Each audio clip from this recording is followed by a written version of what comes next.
Hello everyone, how's it going? I'm Miyu and today I'll be reading Heaven by Mieko Kawakami. This is going to be the first part of this audiobook, or just chapter 1 for now. I wasn't initially really that interested in this novel, but I went to the bookstore and I thought the cover of this novel was really beautiful, so I wanted to give it a go. I'm really pleasantly surprised with what I've been reading so far in this chapter, so I hope you enjoy it too. Let's get into it. Chapter 1. One day, toward the end of April between classes, I unzipped my pencil case and found a folded triangle of paper between the pencils. I unfolded it to see what was inside. "We should be friends." That's all it said, thin letters that looked like little fish bones written in mechanical pencil. I quickly folded it up and slid it back into my pencil case. Taking a breath, I paused a second before looking around the classroom as casually as possible. The same group of classmates joking around and howling, the usual break between classes. I tried to calm myself down by repeatedly straightening my textbooks and notebooks. Then I sharpened a pencil, taking my time. Before long, the bell rang for third period. Chair legs screeched across the floor. The teacher walked into the room and class began. The note had to be a prank, but I had no idea why those guys would try something so subtle after all this time. I sighed in my mind, settling into the usual darkness. Only that first note was left inside my pencil case. After that, they were taped to the inside of my desk, clinging to the underside where my hand would easily detect them. Whenever I found a note, I got goosebumps. I scanned the classroom, careful not to get caught, but it always felt like somebody noticed my reaction. I was overtaken by a strange anxiety, at a loss for how to act. "What were you doing yesterday when it was raining?" "If you could go to any country in the world, where would you go?" Pieces of paper the size of postcards with simple questions written on them. I always went to the bathroom to read them. I would have thrown them away, but unable to decide where, I ended up stuffing them behind the dark blue cover of my planner. Nothing seemed different after the notes started. Almost every day, Nina, Mia, and the others made me carry their backpacks, or kicked me like it was nothing, or whacked me on the head with their recorders, or made me run around for them. But the notes kept showing up and the messages grew longer. They never used my name and they were never signed, but when I took a good look at the handwriting, I started wondering if maybe it wasn't Ninomiya or any of those guys, but someone else entirely.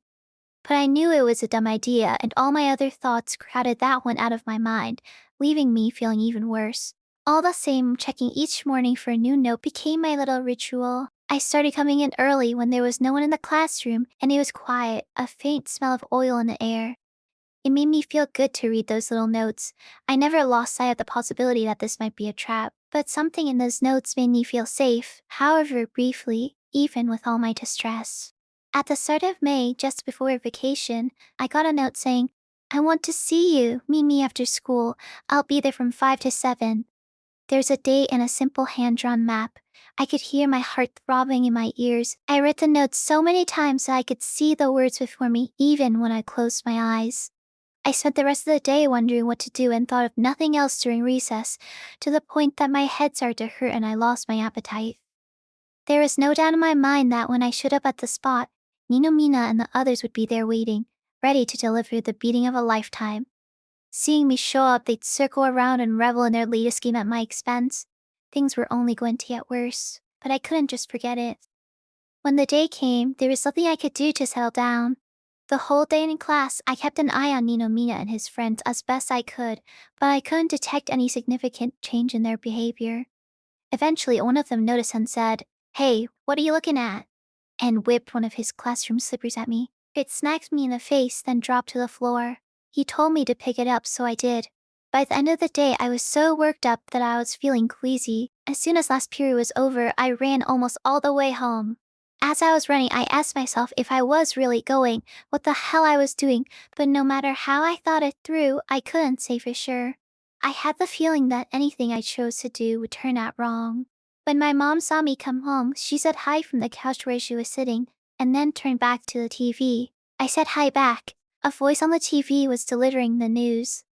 It was the only sound in the house. Every room was quiet, same as always. "I've been in the kitchen all day," my mom said. I grabbed a carton of grapefruit juice from the fridge, poured a glass, and drank it at the counter. My mom looked over and told me to drink it at the table. A few seconds later, I heard the sound of fingernails or maybe toenails being clipped. You mean making dinner? Uh-huh. Can't you smell it? My first pot roast tied up a string. I wondered if my dad was actually coming home for once, but decided not to ask. You want to eat soon? No, I need to go to the library for a bit. Later is fine. My town has a big tree-lined street that goes on for blocks and blocks. This is the route I took to school. To get to the meeting place, you turn left exactly halfway down the street with the trees onto a side street leading to a sandy lot that barely qualified as a park. Since I had left the house at 4, there was no one at the spot when I arrived. I took the chance to catch my breath. There was a kind of bench made from tires on their sides, and a concrete whale, and between them a sandbox not much bigger than a mattress, littered with candy wrappers and plastic bags. Among the trash, I can make out all these dry clumps of dog or cat crap. The way the sand stuck to them, they almost look like tempera. I tried to count the individual nuggets, but new ones kept popping up. The whole sandbox was probably full of them. Then it hit me. Whoever called me here might force me to eat them. The back of my throat burned. I emptied my lungs in an attempt to make the taste of a crap go away, but the thought alone made me sick. The mouth of the whale was big enough for 2 people my size to fit inside. The paint had worn away so much you couldn't tell what color it used to be. People had tagged its back and its head with permanent marker. The lot fell in the shadow of an old apartment complex, and the ground was almost black, like something rotting. I had some time to kill, so I walked back to the tree-lined street. I sat down on a metal bench, let out a huge sigh, and breathed in slowly. I kept thinking about how I made a mistake coming here, but if I hadn't, and Ninomiya and the others didn't get their way, I'd pay for it in the end. I told myself it wouldn't really matter what I did, nothing would change. I sighed again and looked up, feeling a little dazed. Not long ago, the trees were just a bunch of black trunks, but now their leaves were showing, and when the wind blew, you could hear them rustle. I took off my glasses and rubbed my eyes, then looked up at the street again. As usual, the world was flat and lacking depth. My eyes took in the scenery like a postcard, but when I blinked, it slipped from view, replaced by a new scene. A little while later, still basically unable to think, I returned to the spot. I saw someone sitting on the tires with her back to me, a girl in her school uniform. This was a surprise. I looked around the lot for somebody else, but there was no sign of anyone. I approached her cautiously. When I stopped near the mouth of the whale, she heard my footsteps and turned to face me. It was Kojima, from class. She stood up and looked me over, dropping her chin slightly. I did the same. The letter? Kojima was short, with kind of dark skin. She never talked at school. Her shirt was always wrinkled and her uniform looked old. She never stood up straight. She had tons of hair and it was totally black. So thick it never fell flat. The ends shot out in every direction. She had this dark spot under her nose, like dirt or maybe hair, and she got made fun of for it. The girls in class picked on her for being poor and dirty. I didn't think he'd come. Kojima laughed, smiling uneasily. Were you weirded out? I couldn't think of what to say, so I shook my head. For a minute, both of us just stood there silently. Sit down, Kojima said. I nodded and tried, but I couldn't sit right on the tires. It's not like I had something to tell you. I just thought we should talk, the two of us. Honestly, I feel like we both needed it. I guess I have felt that way for a long time now. Kojima stumbled every few words. I realized this was the first time I had heard her voice, the first time I had ever seen her face straight on. It was also the first time I had ever talked like this with a girl. My palms were moist. I was sweaty all over. I didn't know where it was safe to look. I'm glad you came. Her voice wasn't high or low, but it was firm, like there was something at its center holding it together. I kept on nodding. Kojima noticed and seemed reassured. You know the name of this park? I shook my head. Whale Park. See? The whale's right there. Well, I guess I'm the only one who calls it that. She laughed. I imagined myself saying it. Whale Park. Like I said, I've wanted to talk for a while. That's why I wrote you those letters, but I didn't think you'd really come. I'm kind of in shock right now. She was rubbing her nose and speaking faster than before. I nodded at this. I want to be friends, she said, looking at me. I mean, if you're okay with that. I didn't understand what she was saying, but I agreed. I felt like a surge of misgivings. What did it mean for us to be friends? What was a friend supposed to do? I couldn't bring myself to ask. Sweat dripped down my back. Kojima smiled. She looked really happy to hear my answer. She let out a breath and told me she was glad. Then she stood up from the tires and brushed off the back of her skirt with both hands. Her skirt had these huge creases crossing the lines of the pleats. The pockets of the blazer were bulging with what looked like scraps of tissue. Hapamine. She sounded like she was sighing, but never broke her smile as she looked down at her feet. In my head, I was like, Hapa what? I wanted to ask her what she said, but I wasn't sure if when or how to ask. I wound up saying nothing. Can I write you another letter? Yeah, I said. My voice cracked. My face was hot. And give it to you? Yeah, I nodded. You'll write back? Yeah, I said. This time I spoke at the right volume. What a relief. We stood there for a while, not saying anything. I could hear crows cawing somewhere far away. Kojima smiled and looked at me, then gave me a tiny wave, spun around and booked it up the side street, leading to the street of trees. She didn't look back, not even once. In my eyes, it looked like there were two of her, almost overlapping, getting smaller and smaller. I wasn't sure of how long you were supposed to watch someone walk away, but I watched until I couldn't see her anymore. I could still see the square bottom of her skirt swing like something heavy, swatting the backs of her calves. Even after she had completely disappeared, the bulky action of her skirt still stayed with me. Not so fast, eyes. Class was over, but I turned around because I had no choice, as rotten as I felt. One of Ninomiya's friends grabbed me by the neck and dragged me back into the classroom. This happened all the time. Ninomiya was in the middle of the room sitting on his desk. This was his style. When he noticed me, he laughed and then said, "Hey, buddy." He told me to shove a stick of chalk up my nose and draw something hilarious on the blackboard with it, something that would make them shit their pants. His friends all cracked up. One of them dragged me to the blackboard and the rest of them circled around to watch. I had known Ninomiya since elementary school. Even then, he was the center of attention.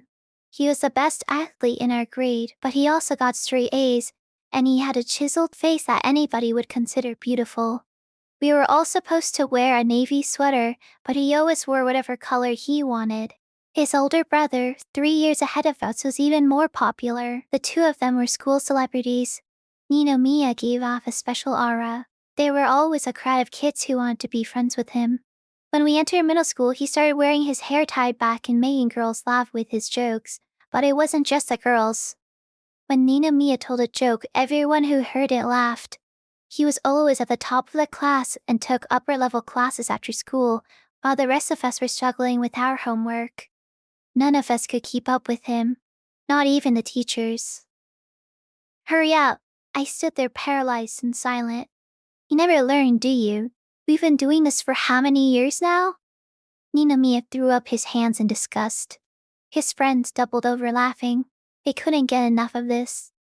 That's when I saw Momose standing with his arms crossed a little behind the wall of kids.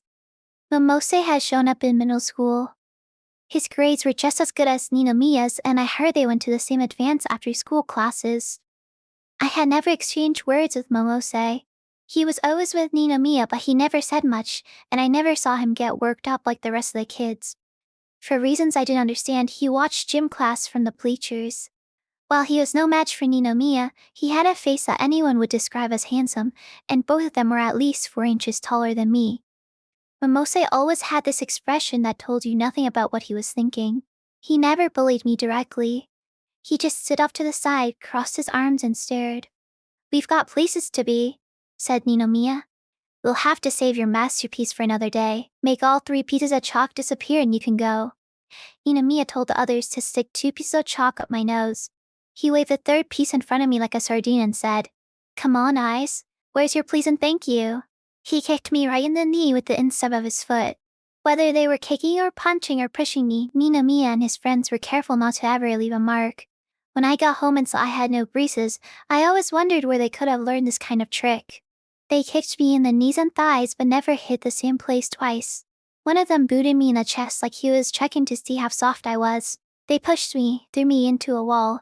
I staggered and crashed into a desk. "Happens all the time," I told myself. "It's nothing. It happens." I waited for it to end. Pulling me up by the hair, they forced the chalk up my nose and made me eat the other piece. I bit it with my front teeth. Nina Mia and his friends just watched, laughing like crazy. Thus far, I had been forced to swallow pond water, toilet water, a goldfish, and scraps of vegetables from the rabbit cage, but this was my first time eating chalk. It had no smell or taste. They yelled at me to chew faster. I closed my eyes and broke the chalk apart inside my mouth, focusing on chewing, not on what it was. I heard a crunch. The broken pieces scratched the insides of my cheeks. My job was to keep my jaw moving and to swallow, so I swallowed. Chalk coated the inside of my mouth. I did this for all 3 pieces. One of them yelled, "Lemonade, lemonade," and brought me a plastic cup streaked with paint and full of a dirty, milky liquid. Chalk dust dissolved in water. Pushed against the wall, cup pressed into my face, I drank it all. As the liquid traveled down my throat, I felt the urge to vomit, and the next thing I knew, I had thrown everything up. Tears and spit dripped from my nostrils and my eyes, dry heaving, both hands on the floor. One of the guys asked me what the hell I was doing and stepped back, but he was clapping, cheering. They pressed my face into the mess and said, "Clean it up." Everyone was smiling, laughing. That was the first day I ever wrote back to Kojima. I had never written anyone a letter, and I had no idea what to say or how to say it, but with my freshly sharpened pencil, I wrote whatever came to mind, then erased most of it until finally I had something I could keep. Try as I might, I could never seem to fill more than a single page. We only ever wrote about unimportant things, but over time we came to understand each other. To make sure no one saw me, I showed up at school before anyone else and stuck my note inside Kojima's desk. The morning after that, I would pick up her reply and read it in the bathroom. We never made a rule about it, but neither of us said a word about school or being bullied. When I finished the letter, I took off my glasses and held the paper close to my left eye so I could read the words I wrote. Rereading them gave me a headache, but only on one side of my head. I had a lazy eye. What my right eye struggled to see was a part of what my left eye saw. Because everything had its blurry double, nothing had any depth. I had a hard time touching things even when they were right in front of me. I would miss. It didn't matter if I used my fingertips or my whole hand. I was never certain that I was touching the right thing or touching it the right way. "Hi Kojima, I read your letters a bunch today. You're using a mechanical pencil, right? I use a regular one. To answer your last question, I guess my hobby is reading, but I don't know if I have a favorite book or type of book. Talk to you soon." Hey, thanks for your letter. It rained so hard today. It was so loud under my umbrella I thought it was about to rip. On my way home near the Yokoyama building, a huge truck drove through a puddle and splashed water all over me. It was like something from a manga. If it was, what do you think the speech bubble would say? Maybe I suck at it, but I like writing letters. I'm excited to get your next one. Hello, it's nighttime and the wind is blowing like crazy. I think writing is hard. It's probably harder than talking. Maybe I'll get better if I practice. I'm trying. I've been sitting at my desk for over an hour and this is all I managed to write. Talk to you soon. Hey again, thanks for your letter. My midterm came back and I'm devastated. I barely passed. I won't ask you what you got, but I'm sure you did way better than me. Oh yeah, your speech bubble idea was super funny. If another truck rushes by and splashes me again, that's what I'm gonna say. By the way, this is my second time trying to write this letter today. The first time didn't work out, so I gave up and started sewing. Nothing too advanced, just a little cross-stitching. I really wanted to make a cushion cover, but I didn't have a cushion, so I used what I had to sew these small flower-shaped things. I really like making stuff like that. My hobbies right now are writing letters and sewing. Can't wait for your next letter. Hi, how are you? I said in my last letter that I was having trouble writing my own voice. I think I know why. It's my pencil. I like 6B pencils because they almost never snap. When I was writing, I realized something. Your voice reminds me of a 6B. I'm not sure if this is going to make sense, but it's like they're soft and rigid at the same time, almost unbreakable. Sorry for not making any sense. Just thought I'd give it a try. It's 8:30 at night. I have to do my geography homework. Bye for now. Hello, good evening. Well, I bet it's morning by the time you read this. How's the weather over there? It's raining where I am. It's not supposed to be this rainy in May, but it is. Yeah, it's raining. More importantly though, how many times do I have to ask you to tell me what books you like? Is it a big secret? I never read a whole book for fun, so I was just curious. Let's see. Oh wait, in elementary school, I think I read some Chinese history book that we had on the borrow a bookshelf. I can't believe I just remembered that. If I hadn't written you this letter, I would have never remembered that. By the way, I want to ask you, what is it you like about reading? I forgot to ask before. Do you think it's fun? Language class is enough reading for me, but tell me if you ever find something interesting. My house is just like what you said about your house. So boring. It's funny, but when I'm doing nothing, I get this feeling that I'm fighting something. Stuck, fighting. It never goes away, even when I'm in bed, even when I'm walking around. There's a year and a half left of middle school, but if everything goes smoothly, we have 3 more years of high school after that. We'll be doing the same thing for years. Don't you think that's weird? I do. What do you think the future is going to be like? I think about that stuff a lot. What if the world really ends in 1999 like everyone says? But if it doesn't, nothing's gonna change though, right? Hey, I have an idea. You can tell me if you don't like it. I almost don't want to say it, but I'm going to. What if we met up again on the second Wednesday of next month? It was a Wednesday the other day when we met at Whale Park. It can be our day. If you don't like the idea, you better keep it to yourself. Just kidding. You can tell me. Right back. Hello. Today felt like summer. I can't believe May's already over. Thanks for the wad of paper, by the way. It's great. I'll use it when I'm done with the one I'm using now. Thanks for saying yes to meeting in the fire stairwell. I don't know how to put it, but I think we'll be more comfortable up there. It's quiet and it has a nice breeze. No one will bother us. Just take the elevator all the way to the top. Open the door on the right and you'll see the stairs. You'll see what I mean. I'll be waiting there on Wednesday, 2 weeks from now. I'm looking forward to it. See you soon. I was thinking of Kojima in a completely different way. Not like it was anything new, but it got harder and harder for me to watch and listen to the other girls in our class bullying her, just like it was stressful knowing that Kojima watched me being bullied. I didn't want to hear them, but we were all in the same room and my ears couldn't block them out. I didn't want to see it, but I couldn't keep my eyes closed.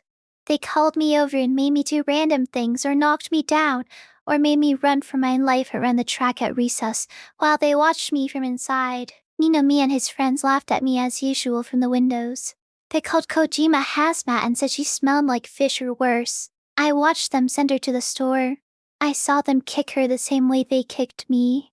Once I saw them yell, "Time for a bath," and dunk her head in the fish tank. In her notes, Kojima was energetic and alive, an entirely different person from the girl I saw in class. Whenever I saw bad things happen to her, I got this sharp pain in my chest. But as bad as it hurt, there was only I could do. I didn't want her knowing that I saw her. I had to look away, pretending not to watch. That year, like the year before, our class had to prepare for the chorus competition and the formal assembly that came after. A bunch of classes were canceled in preparation for the big night, giving Ninomiya and his friends ample opportunity to bully me harder. After school and in the halls and in the schoolyard, excitement filled the air, but I was still taking orders from Ninomiya and getting kicked in the chest. At lunch, they sent me to buy them snacks. I always eat my lunch alone. So did Kojima. Buddy, you need to have that eye looked at. It was a Saturday after class. We were back in homeroom, and Ninomiya was tapping my head with a ruler. Don't worry, I'll fix you. On any normal Saturday, the kids who weren't in clubs would have gone home by now, but today, we were allowed to stay at school and practice for the competition or work on our costumes. Ninomiya told me I was going into the locker where we kept the cleaning supplies. Just being around you makes me sick. He sat down on a desk, put a black elastic in his lips, and drew his hair into a ponytail. Doesn't he make you sick? The unpopular girls he was addressing were so embarrassed that they blushed, but they smiled at him and nodded. You get it, Eyes? Nobody wants you around. They tied my hands with a jump rope, stuffed a rag in my mouth, and shoved me in a locker. Don't go anywhere, Ninomiya said, or you'll be in there all week. One of the guys pushed me to make me fit. The door clanged shut. This wasn't my first time inside a locker. I was no stranger to the dust-clogged air and muted darkness. Whenever this sort of thing happened, I just started counting in my head, not thinking about anything else. Whenever I got to 100, I went back to 1 and started over. I never asked myself how many hundreds I'd counted or how much time had passed. I tried not to think anything or feel anything or let my mind wander. Just worked my way through the numbers, saying them inside my head. But the whole time I could hear the voices of my classmates talking and practicing their songs. They jumbled with the voice in my own head reciting number after number. I couldn't tell how long I had been in there, but at some point I noticed the room was silent. I had to go to the bathroom really bad. Holding it in gave me goosebumps. I held my breath and listened closely for a voice.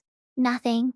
It seemed like it had easily been an hour since they locked me in the locker, but it could have been 2 or even more. I had no idea. I had to pee so bad it hurt. The thought of what awful things might happen if Mia saw me leave made me consider peeing then and there, but I had to get out. I tapped the door of the locker with my toe. When I kicked it hard, the door squished open. I squinted at the light. The classroom was deserted. I tiptoed into the hallway and looked out the windows and down onto the field. Some of the kids who had been messing around in homeroom were out there throwing the ball and yelling. I wanted to know if Mia was with them, but I couldn't tell. I slipped the jump rope from my wrist and headed down the empty hall to a bathroom. I sat down in one of the stalls and breathed, trying to work through the knot in my stomach. What would happen if they found out I'd left? What would they do to me? The thought kept coming back. My patience had run out. It felt like my heart wanted out my chest. I could never get used to the burden of these questions. Maybe they would cut me some slack if I explained I had to use a bathroom. Maybe Mia had forgotten I was there and gone home. It was all I could think about. Trying to think about something else, I imagined what would happen the next time Kojima and I met up. I had high expectations. There were only 10 more days until the day we promised to meet. I pulled out her notes and read through them again. Not all of them, which would have been impossible, but the ones I liked the most. I carried them around as I had from the start, stuffed inside my planner. The rest of them were on my bookshelf in my room, inside the slipcase of my dictionary. I read them whenever I was in my room. When they were stuffing me into the locker, I hadn't seen Kojima in the classroom. I wondered if she made it home okay. Her stiff-looking hair appeared before my eyes. I found myself remembering how the girls had said her breast sank during chorus practice and shut her mouth with tape. I felt pressure on my chest. I remember how hard one of the tall girls laughed when they ripped away the tape. I even remember what she said. At least now your lip's clean. I sighed and put the notes away. I asked myself if Kojima ever felt this way after she saw me being bullied. It was a hard question to ask. I heard voices approaching. Whoever they were, they came into the bathroom. I felt myself stop breathing and I froze. I panicked but slightly unlocked the stall so they wouldn't see that it was locked, then pressed a hand against the door so that it wouldn't open. 2 of the guys. At first I wasn't sure who, but in no time I recognized that one of them was Mia from the way he talked. My heart was beating so hard I thought he must have heard it. To try and slow it down, I clenched my teeth. So many things spiraled through my mind.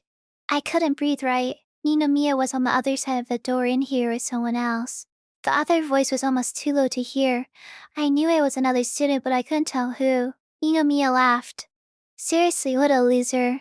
Get a life. It sounded like they had come in here to talk. Neither of them used the bathroom. I heard Mia say, like you'd know. There was something strange I couldn't place about the way he said it. I couldn't tell if he was acting cute or being mean. The other guy replied, but I couldn't make out the words and couldn't fathom what they were discussing. The faucet squeaked. Someone washed their hands. Mia laughed again. Then nothing. Silence. I pricked up my ears trying to figure out what had happened. Mia burst into laughter. Inside the stall, I lost touch with reality. I squeezed my eyes shut and told myself this isn't happening. I'm not here. There's nobody here. After some time, their voices faded and I had realized they had left. For a minute, I just sat there. When I was certain they weren't coming back, I rushed back to the classroom, and when I saw Mia wasn't there, I grabbed my bag and ran. The first week of June came and went, and soon it was the second Wednesday of the month. I met Kojima as promised, at the top of the fire stairwell. When she saw me, she gave a little wave. I waved back in the same way. I was worried I might be nervous, but for some reason I wasn't. It felt like we were back where we belonged, like the last time we met. I couldn't tell if this was a result of all the notes, but if it was, those notes were even more powerful than I thought. Do you come here a lot? She asked. Yeah, sort of. The breeze made us feel light. Kojima giggled. Her cheeks had a slight rub of dirt and her uniform was full of wrinkles. On the outside, she was the Kojima I saw in class. Her coarse hair looked like an animal on her head. Her eyebrows were low and under them 2 lucid eyes were staring at me. She smiled. We stuck our heads over the railing and looked over the town. A strong breeze swooshed up at us and made Kojima giggle even more. The sound of the wind and Kojima's laughter hummed in my ears. We sat down on different steps of the concrete stairwell and talked. It felt totally natural, like we could talk for hours. We went back and forth telling little stories and they fit together. I was so incredibly at ease. Kojima looked like she was really relaxed too. I had my notebook from language class in my bag at Kojima's request. It's nothing special. Come on, show me. She held out her hand. There's nothing to see, I said. I mean, you've seen how I write in my notes. But Kojima said she wanted to see what my writing for class looked like. When I pulled out the notebook, Kojima snatched it from me. In her other hand, she pulled out her personal notebook from class and tossed it in my lap. Let's swap. Kojima's handwriting was just like in her notes, thin lines and mechanical pencil. She had written on and on about all kinds of stuff. She gripped my notebook with both hands and held it open like a newspaper, bringing her face closer to see better. It seemed for a while like she was really getting into it, but then she looked up and raised her eyebrows in this cartoonish way and said, "Ah yes, I think I understand now." She nodded a few times and started to laugh. When I asked her what she had understood, she said it was a secret, stood up and let out a huge yawn. I could see practically the inside of her entire mouth. It was so red. I had to look away.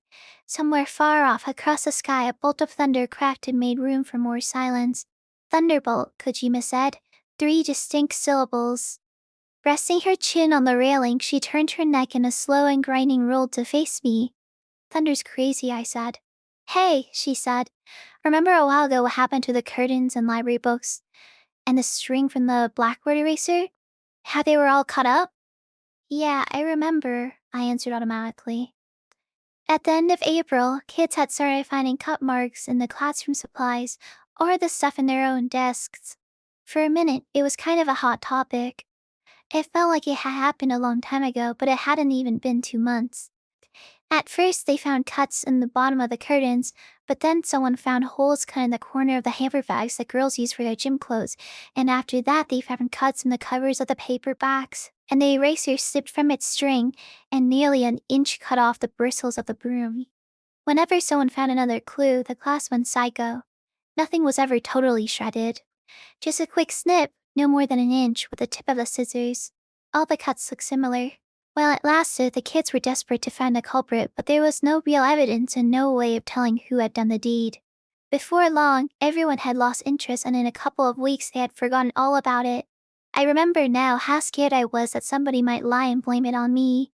But as much as it had haunted me at the time, it hadn't been on my mind at all until Kojima mentioned it. It was me. Seriously? I couldn't believe it. No one ever suspected you. I know. Kojima shook her head. She fixed her gaze on the toes of her sneakers. Aren't you going to ask me why I did it? Why'd you do it? Nobody's forcing you to ask. She laughed it off. I don't have a good answer anyway. It's just, I don't know, sometimes I cut things. Not just anything. Certain things. When I cut them, it makes me feel like things are finally normal. Normal? Yeah. You mean it calms you down? More like the opposite. The opposite? Like it works you up? And that's normal? No, it's not like that. Kojima kicked the stair with her heel. I don't really know how to say it, but it's like something's wrong all the time and I can't do anything to stop it. It's always there. When I'm at home, when I'm at school. But things can be good sometimes. Really good. Like when I'm talking to you or writing letters, those things are really good for me. Then I start feeling like everything's okay. And that makes me happy. But know what? That feeling like everything's wrong and this feeling like everything's okay, I guess a part of me wants to believe that neither one of them is like natural. I guess I want to feel like they're both exceptions to the rule. I mean, I almost never feel like anything's okay, but just because most of my life feels wrong doesn't mean that's how I want it to be. There's a part of me that doesn't feel like anything is wrong or okay. Just normal. That's a part of me I like, the normal part. She closed her lips. Normal. Yeah, it's like I'm struggling to keep things normal. Like this is my normal. And if I don't hold on to it, it's like everything's gonna fall apart for real. And cutting things makes you feel normal? Yeah. Like, when I'm cutting things in my head, I keep telling myself, okay, this is normal. And in that moment, everything that's wrong and everything that's good, it kind of vanishes. It's like that. Like normal's coming right out of the scissors. But you stopped. The excitement about who had left the cut marks only lasted a few days. When the cutting stopped, it was like it had never happened. Yeah, Kojima said. It was a bad idea to do it at school. She sighed. Like, it's really personal, so I don't know if I can explain it, but doing it to other people's things where they could see me didn't feel right. I nodded. At home, I usually got paper and stuff like that, but it's never enough. It's safe, though. Still, cutting paper doesn't really do much for me. I throw it out as soon as I'm done, but what feels really good to cut or, the stuff that really works, you can't just throw away.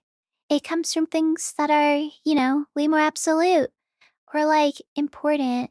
I don't know. I thought about this for a second. What do you mean by absolute and important? Yeah, I'm not sure actually. Kojima rubbed at the skin around her eyebrows. I could hear her fingers rub against the skin.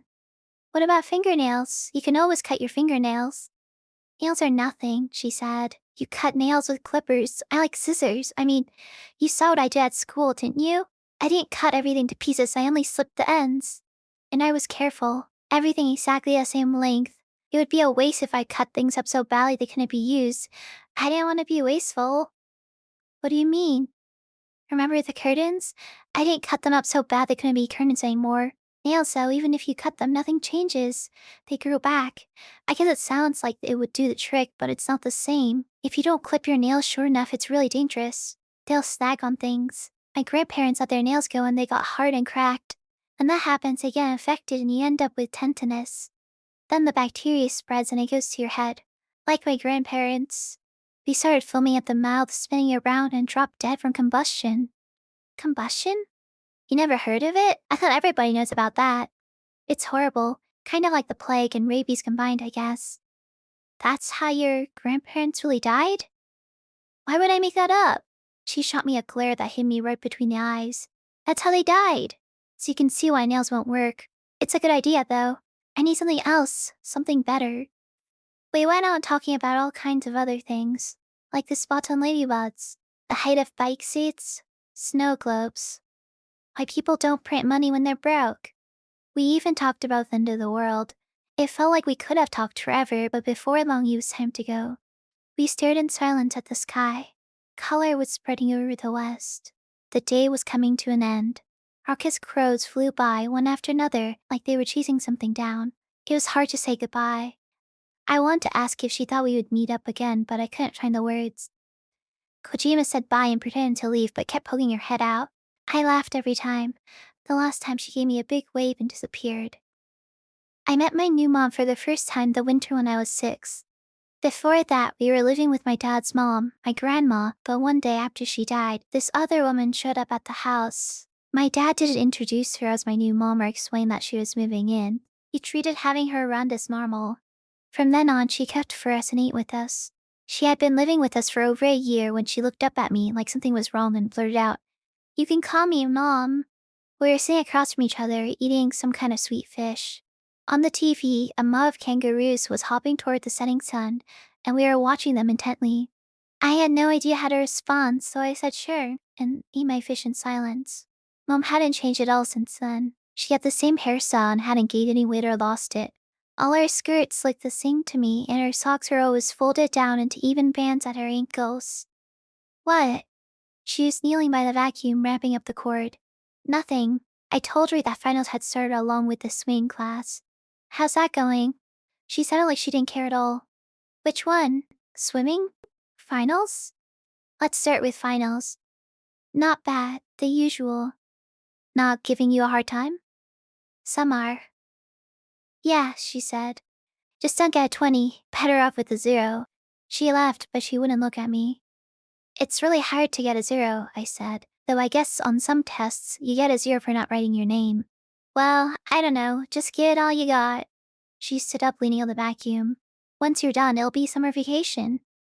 I know. She looked at me like she had just remembered something. You know how the cord in the vacuum has that strip of red tape at the end to tell you when it's out? But before you make it to the red part, there's some yellow tape too, right? What are they trying to say?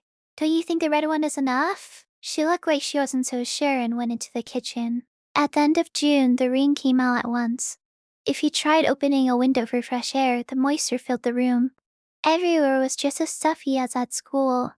During art class, Miyu said, "Let's make a railroad," and told his friends to hold me down and spread my fingers while he shot staplers into my palm. The tiny holes they left stung worse than bees. Dark clouds hung in the sky for days. The smell of rain was everywhere. Kojima and I were still leaving each other notes. This was honestly my only source of pleasure.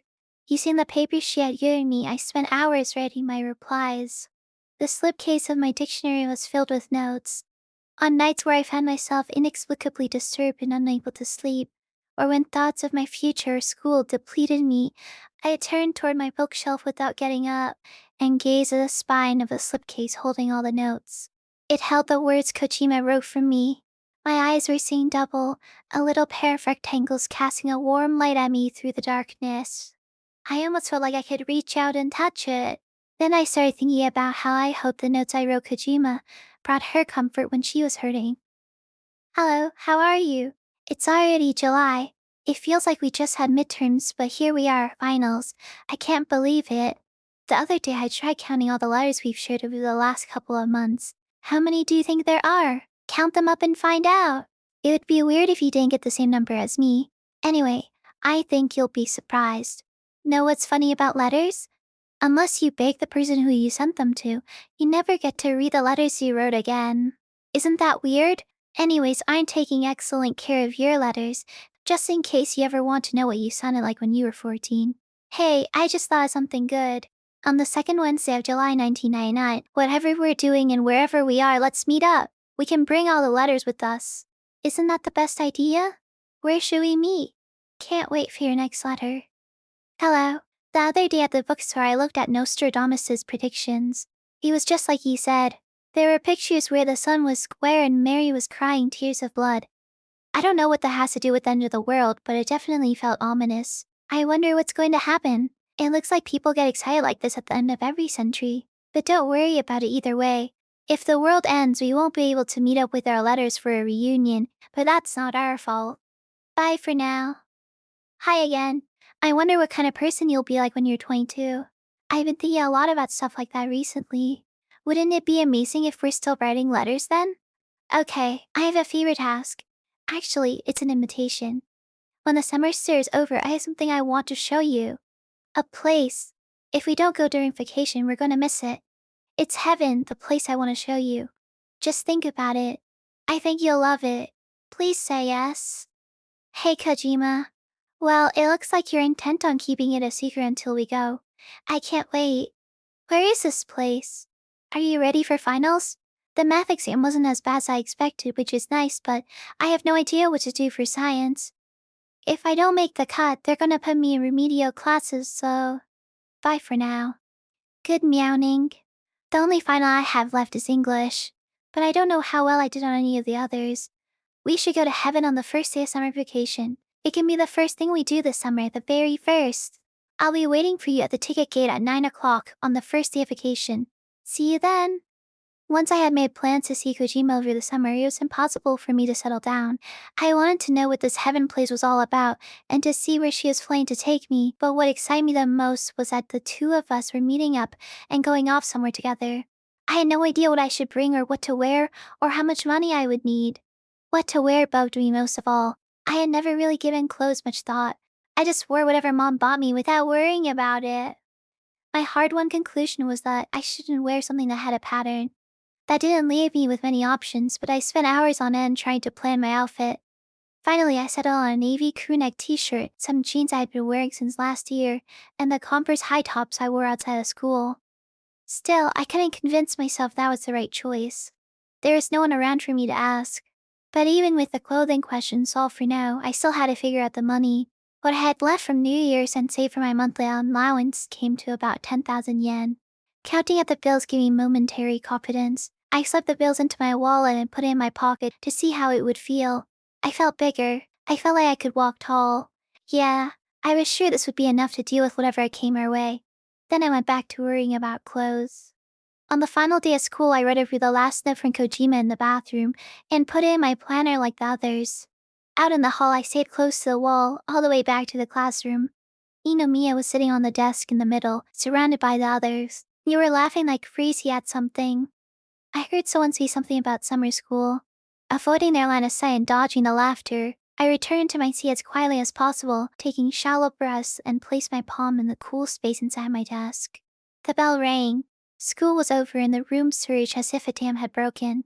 Kids spilled out of the class the way they always did when they were free to go. I saw one of the girls kick the back of Kojima's chair on her way out. Kojima winced and shot up in her seat.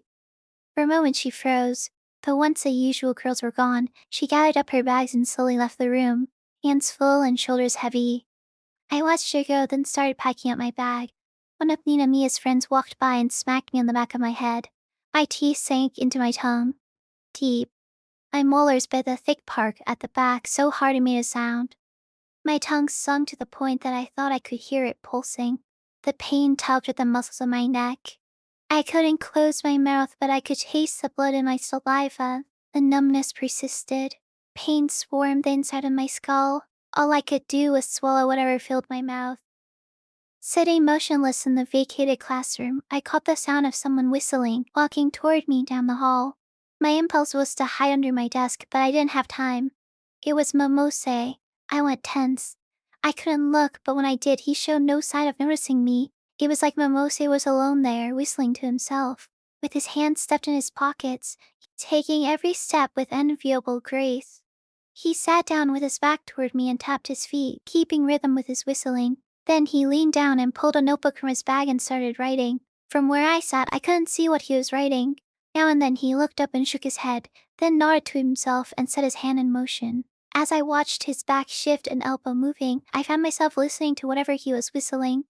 It wasn't the melody, which I didn't recognize, but the way he whistled. It was perfect. Every note clear and true. Nothing was stopping me from getting up and leaving, but for some reason I didn't. A girl said Momose's name. She was at the door. Her bangs were cut in a straight line above her eyebrows, and her dark eyes, unbelievably black, were trained directly on Momose. She was little with a little face. She came across as too young to be in school with us. The uniform was right, but she looked nothing like any of the girls in our grade. She was so pretty I couldn't look away. She was unlike any girl I had seen in my entire life. It was weird. Her face was too much like Momose's. It looked like he had noticed her, but he went on whistling and writing in his notebook. The girl didn't seem to notice I was there. He was like I didn't exist. She went over to Momose and placed a hand on his desk. Peering at the notebook, she bobbed her head in time with his whistling and watched him write. Her long, straight hair grazed his arm. She crouched and looked at him. When he was finished, they stood up, neither of them saying a word. She put her hand on his arm and they left the room. Momose continued whistling, not skipping a beat. I sat back in my chair, unsure of what to think. I couldn't believe that Momose had really been there, much less that this girl, someone I'd never seen before, had shown up out of nowhere and left with him. Entranced as I was, I lost my grip on the perfect melody Momose had been whistling. The girl's face escaped me, too. When I finally grabbed my bag to leave, Ninomiya came into the room. I sat up straight, but Ninomiya looked distracted. When he saw the room was empty, he walked right out. A second or two later, he came back to the doorway and asked me if I'd seen Momose. I shook my head like I had no idea. And that's the end of chapter 1. It was left on a really interesting cliffhanger, so I'm really curious about what happens next. I'm not really good at doing audiobooks, to be honest. I get really nervous when I read aloud, and I have a lot of lisps, and I mispronounce words a lot, so I have to do a lot of retakes. So I don't really know when I'll release the next chapter, but hopefully I'll be soon. While I was reading this chapter, I reflected a lot about how I was in my junior high school days and how I would feel like in the position of the main character. I know for a lot of people, their middle school and high school days are some of the best times of their lives, but for me, I don't think I would ever want to go back. It made me think that maybe if I met somebody like Kojima back then to exchange letters with, maybe my life would have been different. A lot of the times, people just need somebody to talk to and to listen, even if it's not necessarily about their problems. In today's day and age, with technology advancing and everyone using their smartphones, it's pretty limited in the kind of communication we have outside of the internet. I think this kind of relationship where they exchange physical letters is really beautiful. There's a lot you can learn about a person just by the way they write, what kind of paper they use, what kind of pen they use to write with. Everything that the main character and Kojima talk about their letters. But I think this kind of context is lost in translation when you move from letters to smartphones. I'm not really the type of person to write many letters to people, but I think that would be something that I would really cherish. I don't want to ramble so much though. If you made it this far, thank you so much for listening. I'm Mute, and I'll catch you next time. Bye bye.